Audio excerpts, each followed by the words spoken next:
There was a quote that I saw you say that stood out to me when you said, it's easier to teach young boys than repair broken men. Absolutely. You know, how do we get there? Like, how do we nurture the child and focus on that before they get to that stage where they are a man, and everything that they've learned throughout their life cycle, now it's even harder for them to get that trauma out of them, you know, once they get, if I'm trying to question or word it the right way, like, how do we get there? You know, you're hitting it right on. The quote is actually from Frederick Douglass. He says it's easier to raise children than it is to repair broken men. Got it, okay. And I add to that, he's correct, but we shouldn't leave men broken.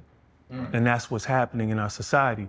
To your point about how do we meet young boys where they are, we call it in the cave a moment on the mat.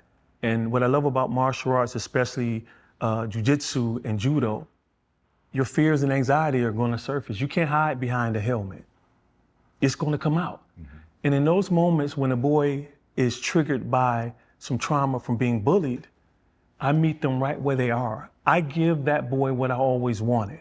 You know, my premise is to live from what I long for instead of what I lack. And so us as men, especially you three brothers who are very influential, and I salute you for the work you're doing, allowing this platform to be used for conversations like this. When a boy can really see how strong you are, but then how sensitive you are, like Yeshua or Jesus, to be able to get down on your knees and meet them right there, they'll run through a wall for you. One of my favorite evaluations for the cave is that students improve their grade point average by, 1 letter grade without tutoring. What happens? Because they're finally able to not only express what they're feeling, but they get to release it in a space where they won't be condemned for feeling or being a human being. When that happens, they still strong. They still fighters. But now the other side, the academics, the honoring their parents improve, respecting their siblings, respecting themselves. So meet them right where they are. Give them what young Fred wanted as a boy.